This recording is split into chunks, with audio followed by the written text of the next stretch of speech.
Et nous sommes de retour au plateau pour la dernière partie de cette émission. Nous abordons notre quatrième et dernier sujet. Nous parlons à présent de la CEDEAO, un comité de médiation de haut niveau pour la Guinée-Bissau. Les chefs d'État et de gouvernement de la CEDEAO se sont retrouvés par visioconférence pour discuter de la situation en Guinée-Bissau, situation qui prévalait après le coup d'État qui a renversé le président Umaro Sissoko Embalo, comme nous en parlions dans notre troisième sujet, lors de cette rencontre par visioconférence dirigée par le président Nessis, le Sierra-Léonais Julius Maada Bio. La CEDEAO a fermement condamné ce coup d'État et a demandé le rétablissement de l'ordre constitutionnel et aussi la reprise du processus électoral afin que les résultats des élections qui ont été organisées le dimanche 23 novembre puissent être proclamés. Et pour cela, la CEDEAO a formé un comité de médiation et de sécurité qu'elle a mandaté pour aller faire un travail donc de médiation de haut niveau dans ce pays et demander aux dirigeants militaires de retourner le pouvoir au civil, proclamer les résultats pour que le processus reprenne normalement son cours. Ce comité de médiation est composé de 3 dirigeants, le Togolais Faure Gnassingbé et puis le Cap-Verdien José Maria Pereira Neves, le président du Cap-Vert, et puis le Sénégalais Bassirou Diomaye Faye. C'est les 3 dirigeants qui vont donc mener cette médiation qui commence d'ailleurs cette semaine. Nous en parlons avec nos invités. Pour le 4e sujet, généralement, la parole est à qui veut la prendre en premier pour ses observations, mais vu que vous êtes seulement 2, je voudrais bien commencer par vous. Tout à fait. Adam Adjono. Oui, je pense que la Guinée-Bissau est l'un des pays où la CEDEAO s'est beaucoup investie pour la recherche de la paix depuis l'indépendance de ce pays-là. Et la volonté, je devais donc prendre la parole à la suite du sujet passé pour dire que la volonté, en tout cas d'un dirigeant, de rétablir le pays dans le sphère démocratique, jusqu'alors, il n'y en a pas. Vous verrez que ce sont des présidents qui sont succédés et qui, en réalité, ont la volonté, non seulement pour certains de se perpétuer, mais pour d'autres également, de passer toujours la main après le mandat, même si le verdict des urnes dit autre chose, de pouvoir donc conserver le pouvoir dans leur entourage immédiat.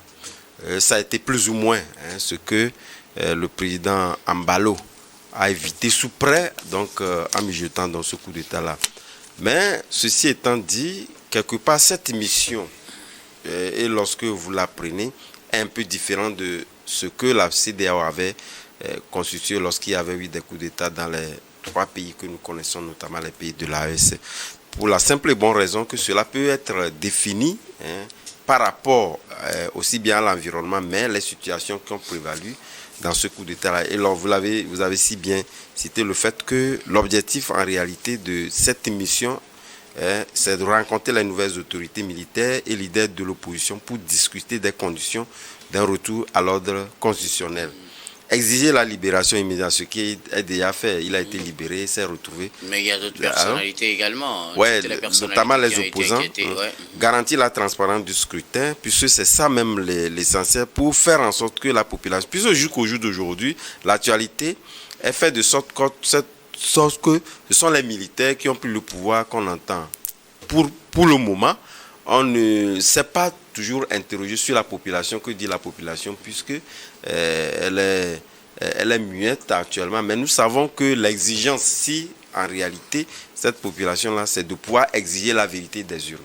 Et c'est en cela d'ailleurs même que vous constaterez que les nouvelles autorités ont pris d'assaut déjà les sièges des partis politiques et faire en sorte que ces dirigeants, pour certains d'ailleurs, même se retrouvent hors des frontières pour éviter à ce que puisse avoir des appels à manifestation. Parce que quelque part, nous savons, comme nous l'avons dit tantôt, que le président Embalo était impopulaire et nous savons qu'il y a quelqu'un qui est populaire qui pouvait donc gagner ces élections-là. Et donc, c'est fait à dessein, faire en sorte que les opposants puissent être hors du pays, pour certains également, qui ont été donc arrêtés. Donc, l'essentiel pour la CEDEAO, c'est d'obtenir d'abord la libération de ces personnalités-là. Nous savons que le retour à l'heure constitutionnelle lié donc à ces élections-là, puisque les premiers mots de ces dirigeants, c'est de suspendre donc le processus électoral et donc revenir à la légalité constitutionnelle liée donc à ces élections-là, la CEDEAO ne pourra pas l'obtenir. Justement parce qu'il y aura une transition, comme je l'ai dit tantôt, la CEDEAO est habituée à résoudre des crises en Guinée-Bissau. Il y aura une transition forcément qui est l'organisation de nouvelles élections. Ça, c'est fondamental parce que obtenir la légalité ou la vérité des urnes suspendues actuellement, c'est pas possible. Pourquoi? Donc, c'est pas possible tout simplement parce que les militaires, ils l'ont déjà dit, c'est suspendu. Et on a fait en sorte que... Suspendu, ils n'ont pas dit que c'est annulé. Non, ils n'ont pas fait... Ils ont fait en sorte que ceux qui pourraient éventuellement gagner ces élections-là soient hors des frontières. C'est pas évident. Puisque si la CEDEAO va insister à ce que les élections, en tout cas ces élections-là, soient proclamées de toutes les façons, celui qui sera proclamé ne rentrera pas au pays. Donc faire en sorte qu'on puisse diviser la poire en deux et faire en sorte que le pays puisse retrouver dans les mois ou les années à venir une normalité politique, c'est de faire en sorte qu'on puisse leur permettre d'avoir donc une transition. Et justement, cette CEDEAO également, étant donné qu'elle est déjà fragilisée, ne pourra pas donc peser réellement dans la balance, surtout lorsque nous prenons des pays comme la Guinée. C'est vrai que les nouvelles autorités n'ont pas refusé d'accueillir, comme l'ont fait par le passé, certains dirigeants, et d'ailleurs même le président Mbalo lui-même qui a donné, en tout cas, je crois, 24 des ultimatums pour que la CEDEAO quitte le territoire. Je pense que tout ceci, et la CEDEAO également a appris de ces récents déboires liés donc, à ces maladresses de résoudre la question de ces coups d'État-là, surtout dans les pays de l'AES, trouvera quand même la bonne manière pour faire en sorte qu'il ne puisse pas quand même tirer le diable à la queue et redorer plus ou moins son blason en calquant en tout cas ses préoccupations sur les préoccupations internes d'ailleurs même de la population, ce qui n'avait pas fait par le passé et qui a avili fortement donc son image. Il ne va pas continuer par entrer dans l'abîme, il devrait quand même revoir sa posture et faire en sorte qu'il puisse véritablement passer par la Guinée et qu'on puisse revoir une CEDEAO qui retrouve ses lettres de noblesse et qui peut véritablement faire en sorte que la population puisse compter sur elle. Merci beaucoup à vous, Adam Adjonou. Gabin Adjao, la CEDEAO a formé un comité de crise, un comité de médiation et de sécurité pour la Guinée-Bissau. Ce comité travaille déjà, ou commence son travail cette semaine. Objectif, plaider ou bien œuvrer pour un retour à l'ordre constitutionnel et surtout la reprise du processus électoral et que les résultats des élections du 23 novembre puissent être proclamés. Bon, je pensais que la CEDEAO avait une force en attente pour intervenir et rétablir l'ordre constitutionnel. Comme, la force n'était pas opérationnelle, vous le savez. Puisque c'était la menace adressée au Niger. Et dans le cas du je Niger pensais, aussi, oui, il n'y avait pas une force en tant que telle. Ouais. C'est les pays qui ont annoncé qu'ils pourraient ils avaient annoncé. des combattants. Et pourquoi ils n'ont pas fait la même annonce par rapport... Ou bien ici, ce n'est pas un coup d'État. C'est un coup d'État, non? Mbalo Sissoko, il était au pouvoir. Vous savez, la CEDEAO sait très bien qu'elle n'obtiendra aucun résultat dans cette histoire de médiation. Mais comme on va dire que bon, il y a eu coup d'État, on ne s'est pas présenté ou bien on n'a pas pointé le bout de nez. Bon, donc on va y aller pour faire ceci, discuter avec les putschistes et tout ça. Mais la CEDEAO sait très bien qu'elle n'obtiendra absolument rien. La proclamation des résultats, tout ça, ça a été déjà annulé puisque déjà Mbalo Sissoko, lui-même, il était candidat. L'un des candidats a été déchu. C'était lui-même le chef de l'État. Il était déchu. Et donc, après un coup d'État, déjà, les institutions sont mises en berne. Donc, aujourd'hui, on ne peut pas me parler de reprise des élections ou bien de la proclamation des résultats. C'est impossible. Le processus électoral, en tout cas, selon leurs termes, ils l'ont suspendu. Ils l'ont suspendu. Quand on suspend, ça suppose qu'on peut reprendre. Qu'on peut reprendre. Ouais. Mais vous savez très bien que quelqu'un qui vient au pouvoir, il n'est pas là pour les beaux yeux de quelqu'un. Il n'est pas là non plus pour proclamer quelqu'un vainqueur. Si Mbalo Sissoko lui-même, il dit déjà qu'il avait gagné les élections à plus de 60%, vous êtes sûr que les militaires là, qui étaient ses amis et tout ça, vont venir aujourd'hui dire que bon, voilà, c'est l'opposant qui a gagné ces élections. Vous avez reconnu que c'est les mêmes militaires qui l'ont déposé et que c'était un vrai coup d'État. Ce sont les mêmes militaires qui l'ont déposé. C'est pourquoi moi je parle plus de coopération. Il a coopéré avec ses amis pour laisser le pouvoir. C'est ce qui s'est passé. Parce qu'il savait très bien que non seulement il était impopulaire au sein de la population, mais aussi et surtout dans l'armée. Alors là, il a perdu pratiquement le monopole ou bien le contrôle de l'armée. C'est pourquoi il s'est dit mieux vaut que je rende l'établi, et c'est pourquoi il est parti.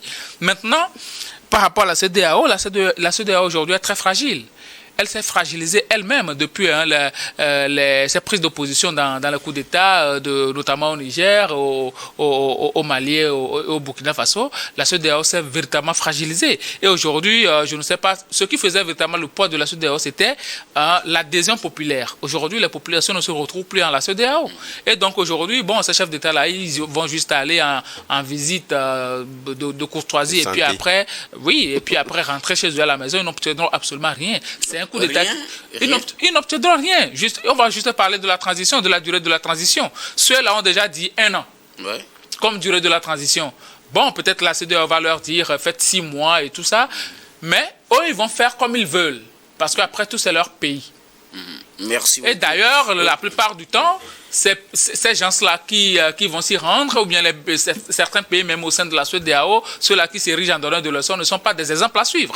Donc, ceux-là qui sont là aujourd'hui, ils n'ont rien à craindre face aux émissaires de la CEDEAO. Ça ne va absolument rien donner.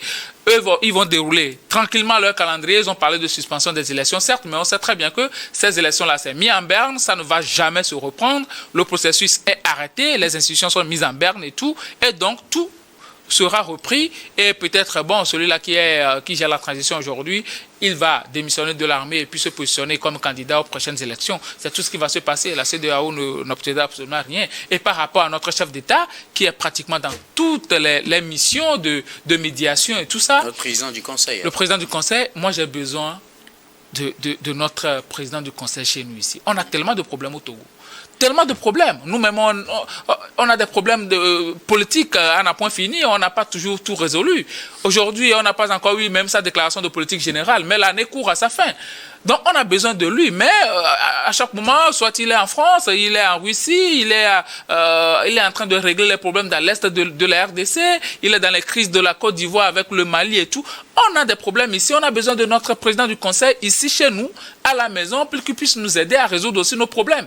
Parce que même si nous, on n'est pas en train de se quereller comme les autres le font, nous, on a des problèmes de faim, on a des problèmes d'électrification, on a des problèmes d'adduction d'eau, on a des problèmes quant au projet d'agriculture, même par rapport au FOPAT que lui-même il a organisé. Donc, il va falloir qu'il reste chez nous.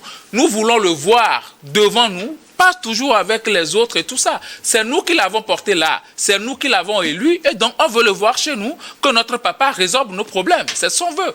Merci beaucoup. Moi, je vais plutôt rester dans le sujet. Vous savez, si nous partons du principe sur lequel le coup d'État était donc décombis, ça voudrait dire qu'il y a une volonté de Umaru Sissoco Embalo de ne pas, en tout cas, laisser le pouvoir au vrai gagnant des élections. Et si c'est une combi, ça voudrait dire quand même qu'il y a eu des accords entre lui et ceux à qui il a voulu qu'il fasse le coup d'État. Et par là, partant de là... Est-ce vraiment sécuriser une telle logique? Parce que quelqu'un qui prend le pouvoir par la force, même que si c'est arrangé, il pourrait prendre goût et ne plus revenir. Non, oui, le temps transforme. Nous savons que le temps transforme et que les principes sur lesquels ils sont entendus, avant même qu'il ne quitte donc son pays, peuvent être affectés par d'autres considérations. C'est en cela que moi je dis que c'est vrai, il n'y avait pas encore l'opinion de la CEDEAO avant qu'ils ne disent que voilà, ils feront donc 1 an, etc. Mais étant donné qu'aujourd'hui l'environnement peut leur amener donc à changer de posture et à dire que voilà, nous pourrons ou rester sur notre position de 1 an de transition. C'est déjà bien d'ailleurs même que eux-mêmes puissent dire que c'est 1 an de transition. Je pense qu'ils ont même alléger la tâche à la CEDEAO qui a d'ailleurs me proposé comme tel, voire plus à certains pays qui ont dit niet. Donc moi je pense que autant accepter donc cette transition d'1 an, puisque comme je l'ai dit, de toutes les façons, même si le temps peut amener donc à reconsidérer d'autres choses, à faire et à dire que voilà ce pourquoi Umaru Sissoco Embalo ne voulait pas véritablement qu'on puisse donc prononcer la vérité des urnes, parce qu'il ne voulait pas que celui qui était pressenti gagnant de ces élections-là puisse prendre le pouvoir. De toutes les façons, je pense que cette bonne volonté peut quand même s'exprimer à aller à de nouvelles élections que de pouvoir insister à ce que la vérité de ces urnes-là que ne voulait pas Sissoco Embalo puisse donc prospérer. C'est pas évident. Donc moi je pense que la CEDEAO aussi doit quand même, comme je l'ai dit tantôt, redorer le blason, c'est de faire en sorte qu'ils puissent donc calquer ces dispositions-là sur les principes ou les opinions internes de ceux qui gouvernent actuellement le pays et faire en sorte que non seulement Umaru Sissoko Embalo, par de toutes les façons, Diomaye Faye a plus ou moins, en tout cas, contribuer à ce que lui puisse donc retrouver dans le refuge ailleurs, que les autres présidents qui viennent puissent obtenir la libération de ceux qui sont détenus et donc le retour de ceux qui sont mis hors de la frontière. Alors, à vous suivre, on a l'impression que la logique de la CEDEAO devrait changer. Apparemment, l'institution a appris de ses erreurs, surtout dans le cas du Niger. Vous allez voir que la méthode n'est plus exactement la même. Oui. Il n'y a plus tellement de menaces, mais la condamnation, elle est systématique quand un pays commet une telle situation. Mais à vous suivre, on a l'impression que finalement, la CEDEAO, en cas de coup d'État, devrait se plier au desiderata de ceux qui font le coup d'État et attendre patiemment qu'ils décident finalement un beau jour de laisser le pouvoir. Oui, malheureusement, c'est ce à quoi on est réduit aujourd'hui dans notre sous-région ouest-africaine. Aujourd'hui, la CEDEAO n'a pas véritablement la poigne pour s'ingérer dans cette affaire politique. C'était devenu pratiquement un syndicat des chefs d'État, une organisation qui, entre-temps, était portée par les populations se retrouvaient dedans. Mais depuis que cette organisation-là s'était beaucoup plus ingérée dans la politique et puis était devenue beaucoup plus un syndicat des chefs d'État et de gouvernement, ben, les populations n'y voient plus absolument rien. Donc aujourd'hui, eux-mêmes, ils sont en train de faire leurs choses. Et puis, le protocole additionnel, quant à ce qui concerne la démocratie qui a été mis en place par la CEDEAO, limitant le mandat présidentiel dans notre sous-région à 2, ben, il y a certains pays qui avaient refusé de signer quand même ce protocole additionnel-là. Et donc, aujourd'hui, on est face aux conséquences aujourd'hui. Si réellement la CEDEAO avait pesé de tout son poids pour que ça puisse se passer et que, bon, quelqu'un vient, il fait 2 mandats et puis il part, je pense que ça va beaucoup plus aller. Mais quand les gens viennent, ils ont cette tendance-là à vouloir garder le pouvoir et surtout à lier des accords avec certaines puissances et tout ça. C'est pourquoi moi je parle toujours de patriotisme. Le problème que nous avons aujourd'hui... Le problème, on a l'impression que c'est à cause des troisième mandats que les coups d'État ont lieu. Mais quand vous suivez la plupart des coups d'État, ce n'était pas forcément... Non, ce n'est pas forcément la question de troisième mandat. Mais même si la personne ne veut pas faire troisième mandat, la personne a conclu déjà des accords pour pouvoir s'éterniser au pouvoir. Et la personne, forcément, ne gouverne pas pour le bien des citoyens. Vous avez pu constater que à chaque fois qu'il y a coup d'État quelque part, les populations sortent et puis ils applaudissent. Ça veut dire que les gens attendaient quelque chose de celui-là. Et puis il est venu au pouvoir, il n'a pas pu le faire. Quand nous prenons le cas... que doit faire la CEDEAO, si quelqu'un fait des promesses et puis il vient au pouvoir, il ne le fait pas. La CEDEAO a-t-elle le droit d'intervenir pour lui dire mais vous avez fait des promesses, vous ne le faites pas dégager? Non, c'est pourquoi la CEDEAO avait mis quand même en place ce protocole additionnel-là. Si ça avait été respecté, que les gens savent que bon, celui-là, après 2 mandats, il va quitter le pouvoir... Vous savez que bon, il n'y aura pas de problème. Ils vont dire que les populations vont patienter jusqu'à la fin de sa mandature et puis élire quelqu'un d'autre. Maintenant, non seulement nos élections ne sont pas crédibles et transparentes, mais aussi la CEDEAO joue ce rôle-là. La CEDEAO, en venant participer, en observant les élections, même l'Union africaine, ils viennent, ils logent dans des hôtels luxueux et tout ça, et ils vont avec les gouvernants, ceux-là qui sont en transition pour passer le pouvoir, et puis ils disent que non, les élections se sont bien passées, en dehors de quelques irrégularités qui ne sont pas de nature à entacher la crédibilité des élections. C'est la phrase qu'ils utilisent. Tu as bien appris la leçon. Oui, et là, Embalo Sissoko, lors de sa première élection, la CEDEAO, l'Union africaine avait dit la même chose. Malgré le fait que le monsieur, il s'était auto-investi. Mais la CEDEAO et l'Union africaine avaient pris acte de son élection. Domingos Simões Pereira, à l'époque, oui. Il y avait ce bras de fer qui a fait que, bon, finalement, tantôt on dit c'est l'un qui a gagné, tantôt on dit que c'est l'autre qui a gagné. Oui, la CEDEAO a tranché à sa faveur. Oui, mais ces institutions-là avaient quand même salué l'élection d'Embalo Sissoko. Bien sûr. Aujourd'hui, c'est pourquoi moi je parle toujours de la question du patriotisme dans notre sous-région. Parce que les populations, si réellement vous gouvernez pour la population, vous résorbez les problèmes, vous rendez compte à chaque moment aux populations et que les populations savent que vous êtes là pour eux, pour elles, à un moment donné, ben, même si quelqu'un veut essayer de faire le coup d'État, il ne peut pas parce que le peuple est souverain et donc vous ne pouvez pas perpétrer un coup d'État. Mais quand les gens savent que bon, vous gouvernez pour vous-même, vous êtes là avec un clan, vous vous enrichissez, ben après, ça va poser problème. C'est pourquoi ce sont toujours les armes qui prennent le pouvoir dans notre sous-région. Et je pense aujourd'hui que la CEDEAO doit pouvoir se réorganiser véritablement pour que nous puissions avoir de l'alternance dans notre sous-région sans ce genre d'histoire où quelqu'un vient, il lit des accords avec des gens, avec des puissances, juste pour s'éterniser au pouvoir, alors que pour son programme de société, il ne fout absolument rien du tout. Merci beaucoup à vous tous pour vos contributions. Nous arrivons pratiquement à la fin de ce numéro de Regard Croisé. Mais avant de nous séparer, notre habituel dernier tour de table, ce sera pour vos mots de fin sur un sujet de votre choix. Je commence par vous, Adam Adronou. Non, mon mot de fin, c'est d'appeler toujours à la prudence. Aujourd'hui, moi, j'ai assisté à un accident qui devait être mortel avec une moto et un bus. Et moi, je pense que le mois de décembre est très mortifère en accident. Et donc, moi, j'appelle à la vigilance, à la prudence de toute la population pour que nous puissions traverser cette année en toute beauté. Merci beaucoup à vous, Adam Adronou. Vous êtes journaliste et analyste politique. Merci d'être passé sur ce plateau. C'est moi, docteur. Gabin Adjaro, vos mots de fin. Oui, je vais aller sur la même lancée qu'Adam parce que nous sommes en décembre, pratiquement en décembre, on a l'impression que nos routes sont beaucoup plus bondées.